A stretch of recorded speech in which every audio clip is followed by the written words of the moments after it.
Welcome to Left On Wed. Bite-sized tips for people getting hitched. Georgia Fletcher. Adam Sini. In the same room. How did we get here? In this part of town. Georgia, I had a flashback. This one time, this is a true story, I was a kid riding on a bus by myself. You know those old buses where you used to open the windows, but they would only open up like 30 centimeters? Right? So I'm stopped at the bus stop and then, bang, something hits me. A kid from the bus stop had thrown a rotting lemon through the slit in the window as the bus had started to move. Excellent aim. Hit my head and it exploded on my face and went everywhere on the bus.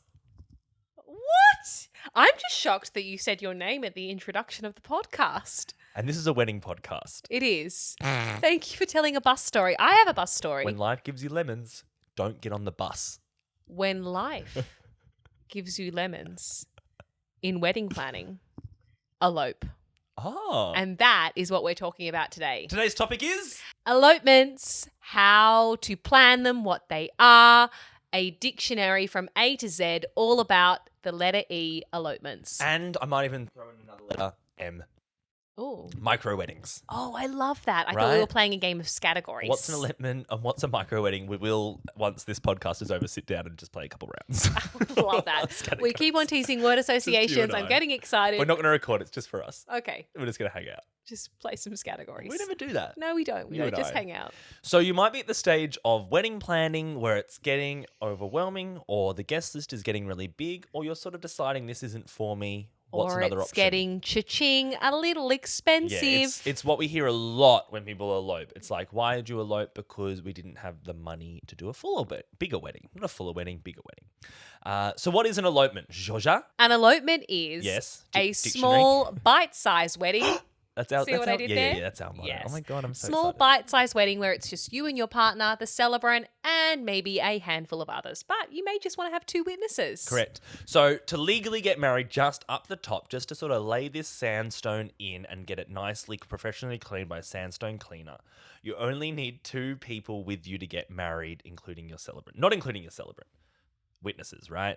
So the two people who are getting married, your celebrant and two witnesses. Also very important, if you are going down the elopement pathway and you found a celebrant, really get clear on the wording in their packages on what a legals only ceremony means and what an elopement and a Yeah. micro ceremony means, Yeah. because it's very important that you know what to expect from each of those packages.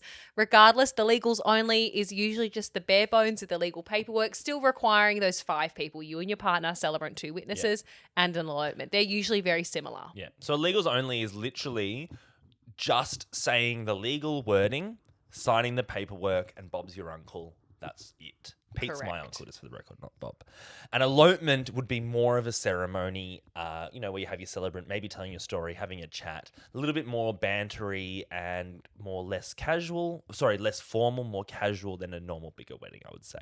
Keep going up that ladder. What's the micro ceremony? You're working your way up the steps of wedding planning. Micro wedding is maybe just a smaller guest list as well. Maybe it's a reduced version of the reception. It might just be 20 guests and you're having a nice lunch at a restaurant. Could be a micro wedding. Or just doing the ceremony and then going to an Airbnb afterwards as well. The line between elopement and micro wedding is kind of blurry. A micro wedding is a small guest list. An elopement, I feel, is more like these really small 2 witnesses sort of thing where you're going to a nice scenic spot, doing your thing and saving your money for later. So we've talked about who you need for an elopement and a legals only ceremony, but why would someone choose to do an elopement over a big ceremony? There's so many reasons, and I never have met a couple who have eloped and they've gone through the thought process of doing it who have regretted it for any reason. If it's up your alley, then it's probably going to be right for you. One of the big things is we don't have the 100 people. We're a bit afraid that we're going to be stretched too thin on the day. And we're not going to enjoy it. So we would prefer just the 2 of us to go away with a couple of friends and just do it with them. So we can spend the time with each other rather than all these 100 people. And we have so many points on elopements because none of them will ever look similar to That's the exactly other. right. Every elopement that I've experienced as a celebrant has been really different, Yeah. whether it's where they are, who they've had involved, and what the cost is that is associated with that particular elopement. Yeah. So why most people elope, it comes back to those 3 points we said in the beginning, that wedding planning is just becoming far too overwhelming. Far. And it is very expensive.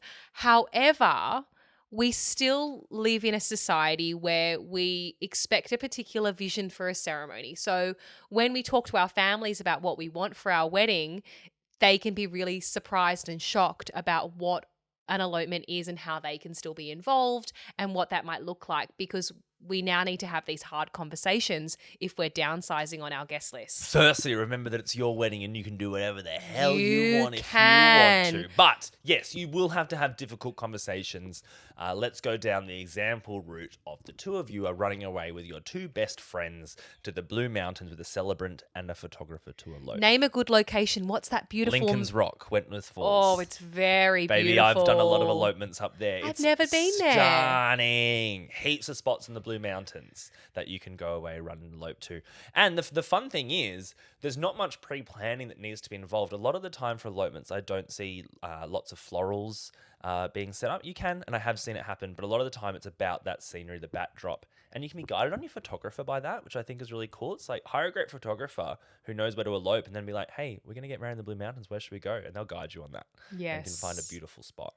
But let's say, yeah, you're running away to elope and we need to have that conversation with the people who aren't going to be coming to that. What do you say? What do you say? I hate hard conversations. It's really difficult, but what needs to happen first is you and your partner both need to talk to each other about who might be the most offended or the most upset, and possibly prioritize that conversation. And you will have to be able to have something nice planned afterwards to make yourself feel better in case it doesn't go as planned. True. Oh, no, for you to do after, like, yes, I'm go out going to for go dinner. have a cocktail. Go have a massage. But also it comes back to my favorite Dr. Seuss quote. Yeah. Oh. Of those who matter don't mind. Wow. Yes. And those who don't matter mind. Wow. Profound. That is profound. I have to sit here and think about that for a bit. What I also see a lot, and this is another way to do it, is people begging for forgiveness rather than asking for permission. They elope. Oh. They just do it, and then they go tell all their family afterwards, we eloped last week. I'm getting all these flashbacks to all these elopements I have had where I have done that. Yeah. A couple wanted to do all their legal paperwork before they had their baby, because all of the paperwork that comes with Medicare, changing your name, birth certificates, things like that, they wanted to do that before they had their baby and then still have a party a year later. Surprise, I announced it at the wedding. Yes, that's cool, right? So the party afterwards we see a lot. The most recent elopement I did a few weeks ago at the beach at Clovelly, and I think they might have had 5 guests. They had parents and they had their best friends, and that was it. And that night they had a dinner planned with all of their best friends for their engagement. And they walked in and surprise, surprise, we got married earlier in the day. Yes, I hope you're enjoying hearing all of these examples, because we are storytellers and we have a lot of stories about these elopements working brilliantly. I've got stories, baby. Sunrise wedding. I did one of those. Yeah. An elopement. They had lots and lots of family overseas that couldn't make it over to have a big wedding. They were also about to have a baby. Yeah. And we gathered on Bronte Beach at 6 a.m. They had a photographer, a beautiful sunrise wedding. Yep. Stunning. Cool, right? It was so great. What a great good. way to start the day. I've done one of those at the beach, sunrise wedding. Next thing they did was strip off and jumped in the water and went for a swim. Nudie celebrations. No, they were wearing their cozies. For God's You sake. just said stripped Stripped off. off their like suit and When stuff. you say strip, I just imagined. Oh, everyone- I got naked. Yeah. Sorry, I should have said that. I was butt naked. The Imagine whole if they ceremony. then got those budgie smuggler branded Speedo Yes. things. I've been waiting for someone to ask me to do a nudist ceremony, by the way. I don't know if I'd use the photos of my This Instagram. is not the call out for that. Okay, just in case, just slide into my DMs. Budgies, call the Left on Red podcast ones. Go straight to Married by Adam. No, go to the podcast one. I want, Budgie Smuggler do those branded ones. So if they were going to go Yeah. swimming, that's really cool. Yeah. Imagine the photos of bride, groom, yeah, super cool. Right? groomsmen, if you're having them. But And you I don't think have that- to at the elopement. Yeah, and that's important to note for these elopements is you can sort of, there's no hard and fast rule to what you do and don't have to do. We've talked about what you have to do in a ceremony to make things legal, but it can really look whatever way that you want it to. I had a beautiful one that I'm just flashing back to. It was in their house in Balmain. And it was the house where they went through COVID together. He proposed in the hallway.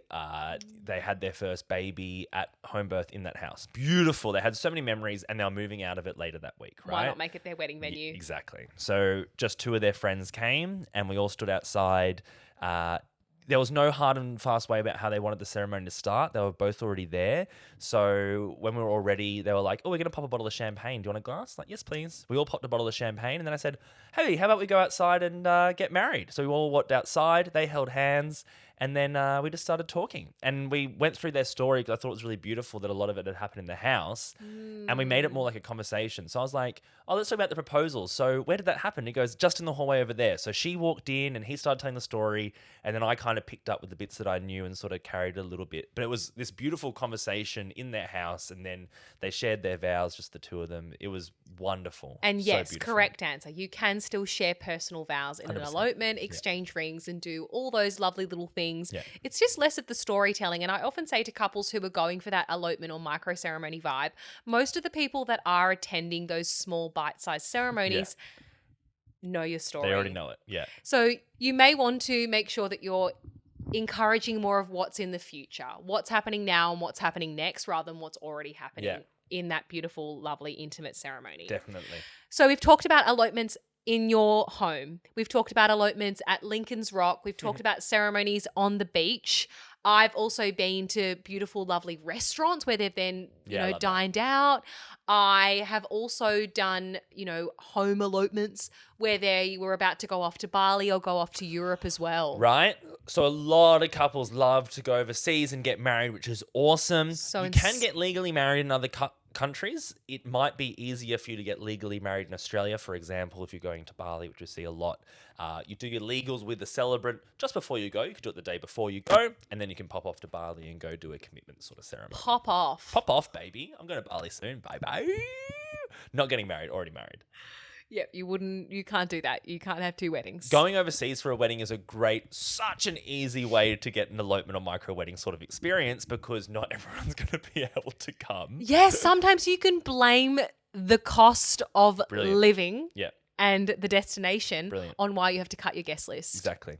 It's like we're going overseas to get married. We're only inviting 20 people and everyone kind of understands, quite frankly. Yes. And then when we're coming back, we're going to have everyone at the pub for a bit of a celebration. Very informal. We're not going to do speeches, anything like that, but that's going to be our celebration with the people who couldn't make it to the wedding. I have a wedding coming up where they are just having their small inner circle of family and friends coming to a house they've hired, and then they've hired the local surf club for 100 and something people to come and join them for a big party after. You don't have to do the party after. It is, we see it a lot, but sometimes it's not necessary. I've had couples that have done the elopement and then at that time they look at each other and go, yeah, we can't be bothered organising a party now. This is it, quite frankly. Yes. We'll put the photos up on our Instagram and then everyone will be shocked that we're married and then they'll get over it. So it's like, it depends on how you look at it as well. I think a lot of what I see with elopements is people enjoying the experience more because they're not spending as much money, but they're still spending a good chunk of money on the experience for them and those guests. I've got one coming up with a good friend of ours, Tim from Above Below Visuals, shout out. And it's up in Palm Beach. And they're doing a little elopement, only a few guests, and then they're going to the lily pad. Do you know the lily pad? It's a floating house. Yeah, it's beautiful. In, what's it called there? Bayview? Yeah, on Pittwater, On they would Pittwater. And they've got a great chef coming over to cook dinner for these people at the lily pad. Beautiful. That's what they put their money in rather than the big wedding. And the experience for them, I think, is going to be incredible. If you want to check out the lily pad, go on Instagram Huge. or book a table at the Newport, formerly known as the Arms, and you can get a just great look at view it. of the lily pad. It's really, totally. really nice. Yeah. So that's like another way that I find people with elopements are like, we're not going to spend anywhere near as much money as we're spending here, but we're going to really put the thought and put our budget into our favorite vendors who we can now afford. The lunch or dinner with a few people, and it's going to be an awesome day just Where in for Palm us. Beach is the paperwork? At Wiltshire Park. Oh, lovely. Yeah, beautiful little spot, which I was at the weekend, quite frankly. It's very nice. So I think it's really important just to sort of shape it around. I don't want to say it's a selfish thing to do because I think a wedding should be about the couple anyway. So it should be based around the two of you as much as you can, especially when you elope. It's like, what do we want to do? What's important to us? Do we love to eat? Yes. Do we love to drink? Yes. Are we surfers? Great. We're going to do it on the beach. So find the thing that's really important to you and just narrow down on that and don't care what anyone else does. That's I the went fun on of a boat. eloping. On a boat? That was fun. Sick. In Pittwater. That reminded me. How about this? I've got a friend celebrant, a mutual friend of ours, Oliver Thompson Celebrancy. Shout out to Oliver Thompson. He's about to do a scuba diving wedding. No way. Yes, they're both scuba Oliver, divers. you need to come on the podcast. Yeah, Come on right? to Left on Wed. Oliver's a scuba You diver. understand? And they're scuba divers. So they're going to go under, they're going to exchange rings under the water. They're talking about the logistics at the moment. Then pop up, say the legal wording, go back under. I think they're going to write vows on like a waterproof whiteboard. Sick. I know. If you are looking for a scuba diving celibate, Oliver is it. A celibate. Someone. If you are looking for a scuba diving celebrant, Yes. Oliver Thompson is your guy. So cool. He's also done one in a hot air balloon, which I oh, loved I as well. did see that. That's epic. Yeah, so spend the money on the experience. I say that's what this is all about. Find a cool rock or get. What would in a be your balloon. special skill? What would I do if I was eloping? Yes. I- What would be the kind of celebrant that you would find that has a special, unique set of skills like scuba diving and hot air ballooning? I think that I would skydive. Wow. Andrew's down for that. I think I would jump out of a plane and see if we could do our vows whilst skydiving.